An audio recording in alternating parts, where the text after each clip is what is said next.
Baiklah, kita ketemu dalam kuliah daring, kuliah online, mata kuliah manajemen risiko. Karena kuliah kita ini kuliah daring dan menggunakan media YouTube, diharapkan untuk mengklik subscribe dan tanda lonceng di channel YouTube ini demi kelancaran pelaksanaan proses belajar mengajar kita selanjutnya. Terima kasih. Mata kuliahnya manajemen risiko. Buku pegangan yang dianjurkan adalah 1. Mudah memahami manajemen risiko perusahaan oleh Roni Kontur DMS PhD, penerbit LPPM Jakarta. Buku kedua adalah Manajemen Risiko oleh Dr. Andes Kasidi MSI, penerbit Galia Indonesia.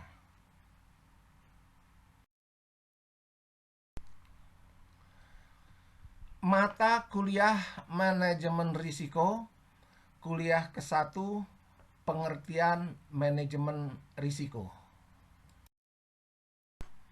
Definisi.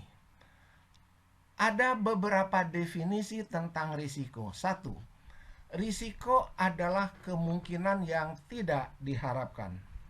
2. Risiko dapat didefinisikan sebagai volatilitas outcome yang umumnya berupa nilai dari suatu aktiva atau utang. Kemungkinan berkurang nilainya. Ketiga, risiko adalah ketidakpastian atau uncertainty yang mungkin melahirkan kerugian. Keempat, risiko adalah kerugian yang merugikan. Dalam investasi, risiko diartikan sebagai kemungkinan hasil yang diperoleh menyimpang dari apa yang diharapkan.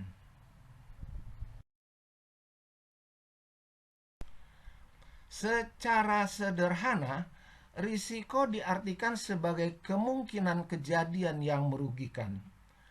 3 unsur penting dari sesuatu yang dianggap sebagai risiko. 1. Merupakan suatu kejadian. 2. Kejadian tersebut masih merupakan kemungkinan. Jadi bisa saja terjadi, bisa juga tidak terjadi.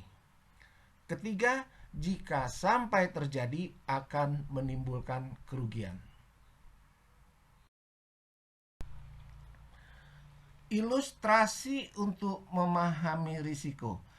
Artikel dari Kompas, kompor gas gratisan Pertamina picu kebakaran MT Haryono, oleh Andi Saputra Detikcom. Jakarta. Betapa senangnya Jupri 35 tahun mendapatkan kompor gas gratis dari Pertamina. Namun senyum itu lenyap seketika saat kompor tersebut meledak dan menghanguskan kontrakannya. Jumat tanggal 29 Juni 2007 pagi, Jupri baru saja mendapatkan kompor gas gratis itu dari Pertamina. Sesampainya di rumah, dia pun mencoba kompor tersebut. Meski sudah diberi buku paduan, namun pria itu masih belum mengerti benar cara memakai kompor tersebut. Akhirnya, duar, tabung kompor seberat 3 kg itu pun meleduk. Kontrakannya yang berukuran 4 kali 4 meter pun terbakar. Ratusan rumah di sekitarnya juga menjadi korban.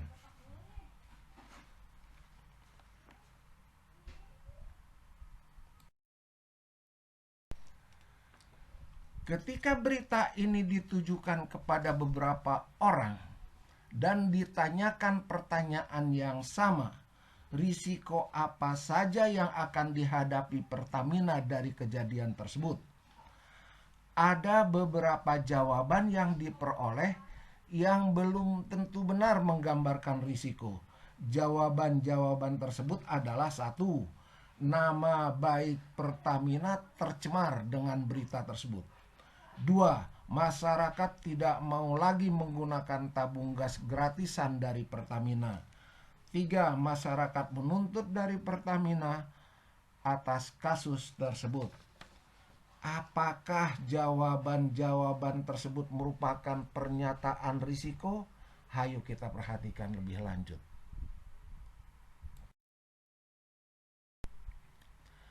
Kita kembali pada contoh tabung gas Pertamina yang meledak. Apakah jawaban pertama yang diberikan merupakan pernyataan risiko? Untuk mengetahui apakah pernyataan tersebut merupakan pernyataan risiko atau bukan pernyataan risiko, kita akan mengevaluasi dengan 3 kriteria di atas. Dan jika salah satu dari kriteria tersebut tidak terpenuhi, maka pernyataan itu bukan pernyataan risiko. Pernyataannya adalah nama baik Pertamina tercemar. Kita cek, apakah pernyataan nama baik Pertamina tercemar merupakan pernyataan risiko. Pertama, apakah itu merupakan suatu kejadian? Jawabannya adalah ya. Kejadiannya adalah nama baik tercemar. Kedua, apakah merupakan suatu kemungkinan? Jawabannya adalah tidak. Bukan merupakan kemungkinan. Karena kejadian tersebut sudah terjadi. Dengan munculnya berita negatif, otomatis nama baik Pertamina tercemar. Dengan demikian, pernyataan nama baik Pertamina tercemar bukan merupakan pernyataan risiko. Jawaban kedua yang mengatakan masyarakat tidak mau lagi menggunakan tabung gas gratisan dari Pertamina merupakan pernyataan risiko karena 1. Termasuk kejadian. 2. Termasuk kemungkinan. 3. Mengandung unsur kerugian. Jawaban ketiga, masyarakat menuntut Pertamina atas kasus tersebut merupakan pernyataan risiko atau bukan? Dia merupakan suatu kejadian. Masyarakat menuntut. Mengandung unsur kemungkinan karena belum juga terjadi. Bisa saja masyarakat menuntut atau bisa juga masyarakat tidak menuntut. Dan jika menuntut dapat menimbulkan kerugian. Karena 3 kriteria terpenuhi, kejadian, kemungkinan, kerugian, maka pernyataan ini adalah pernyataan risiko. Perbedaan masalah dan risiko. Apabila suatu kejadian sudah terjadi dan kejadian tersebut mengandung unsur kerugian, maka kejadian tersebut disebut bukan risiko, tapi disebut sebagai masalah. Jika sudah pasti terjadi, maka kejadian tersebut tidak bisa dianggap risiko, tetapi sudah menjadi masalah. Risiko adalah kejadian yang belum terjadi, yang bisa saja terjadi, juga bisa tidak terjadi. Faktor yang menimbulkan kerugian. 1. Bencana, perils.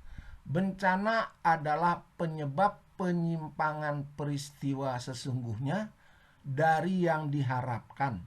Bencana ini merupakan penyebab langsung terjadinya kerugian. Yang kedua, bahaya, hazard. Bahaya adalah keadaan yang melatar belakangi terjadinya kerugian oleh bencana tertentu. Kategori risiko. Ada beberapa kategori risiko tergantung dari sudut pandang mana kita melihatnya. 1. Penyebab timbulnya risiko. 2. Akibat yang ditimbulkan. 3. Aktivitas yang dilakukan. keempat kejadian yang terjadi dan selanjutnya. Risiko dari sudut pandang penyebab. Risiko keuangan adalah risiko yang disebabkan oleh faktor-faktor keuangan seperti harga, tingkat bunga, dan mata uang asing. Risiko operasional. Risiko operasional adalah risiko-risiko yang disebabkan oleh faktor-faktor non-keuangan, yaitu manusia, teknologi, dan alam.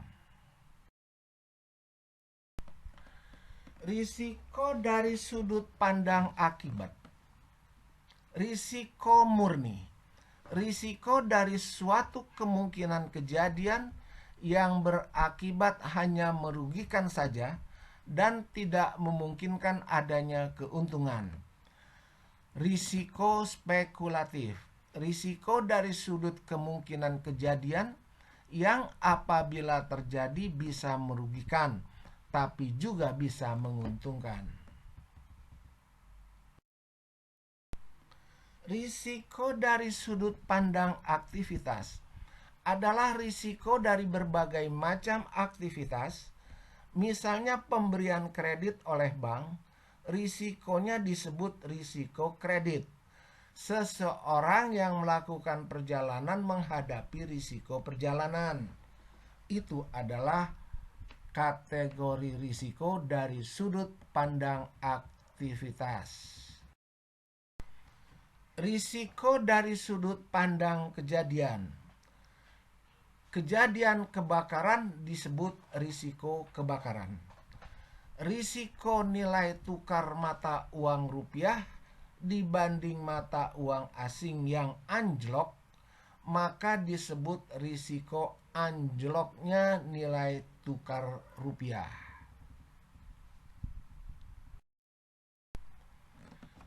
Enterprise Risk Management, IRM, adalah Enterprise Risk Management atau manajemen risiko perusahaan. Adalah cara bagaimana menangani semua risiko yang ada di dalam perusahaan tanpa memilih risiko-risiko tertentu saja. Penanganan risiko tidak hanya pada risiko-risiko keuangan saja atau operasional saja, tetapi semua risiko yang ada di dalam perusahaan yang mengancam pencapaian tujuan perusahaan harus ditangani dengan baik. Proses pengelolaan risiko. 1. Proses pengelolaan risiko dimulai dari identifikasi risiko. Proses berikutnya adalah pengukuran risiko. Pengukuran risiko adalah untuk dapat menghasilkan apa yang disebut dengan status risiko atau peta risiko. Ketiga, penanganan risiko. Penanganan risiko adalah untuk memberi usulan apa yang akan dilakukan untuk menangani risiko-risiko yang telah dipetakan tadi. Usulan penanganan risiko ini kemudian dilaporkan kepada unit IRM atau RMC yang digunakan untuk memonitor pelaksanaan usulan-usulan tersebut. Proses pengelolaan risiko yang keempat adalah evaluasi. Merupakan aktivitas selanjutnya dari proses manajemen risiko perusahaan. Selain unit kerja IRM atau RMC yang mengevaluasi pelaksanaan manajemen risiko, internal audit juga turut berperan dalam proses evaluasi. Ini adalah gambar siklus proses pengelolaan risiko perusahaan. Diawali dari identifikasi risiko sehingga dihasilkan daftar risiko, Selanjutnya dilakukan pengukuran risiko sehingga dapat dibuat suatu peta risiko dan status risiko. Dilanjutkan dengan penanganan risiko baik dengan metode preventif maupun dengan mitigasi, dan akhirnya dievaluasi. Hasil dari evaluasi kembali kita menyusun identifikasi risiko dan begitu seterusnya, dia siklus.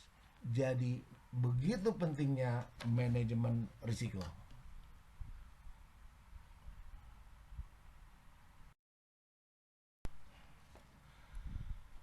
Demikian kuliah pertama untuk mata kuliah manajemen risiko. Akan kita lanjutkan nanti pada kuliah-kuliah berikutnya. Semoga bermanfaat untuk kita semua. Sekian dan terima kasih. Kalau Anda suka, Anda senang, jangan lupa untuk klik subscribe, klik tanda lonceng, dan share. Sekali lagi terima kasih. Ini ada tugas kelompok membuat paper. Setiap kelompok terdiri dari paling banyak 4 orang. Paper minimal 8 halaman, maksimum 10 halaman. Judul papernya sesuai daftar, lihat daftar. Ditik rapi dengan Microsoft Word. Tipe huruf New Time Roman ukuran 12. Jarak spasinya 1,5. Dikirim ke email dedinurdin1234@gmail.com.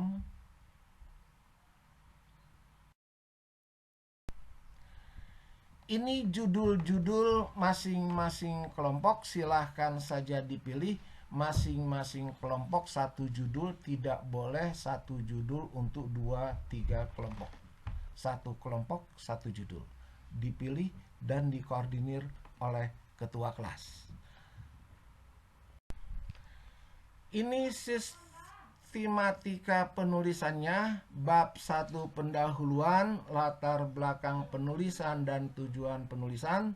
Bab kedua kajian pustaka, diambil dari literatur yang jelas, bukunya apa, pengarangnya siapa, dan halamannya berapa. Letakkan di daftar pustaka. Metode penulisannya seperti apa, hasil dan pembahasan, dan bab berikutnya adalah simpulan dan saran. Ini Anda belajar menulis laporan penelitian, atau Anda juga sama belajar menyusun skripsi.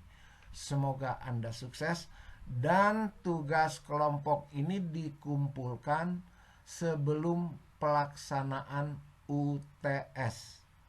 Sekali lagi, tugas dikumpulkan nanti sebelum pelaksanaan UTS. Terima kasih atas perhatian.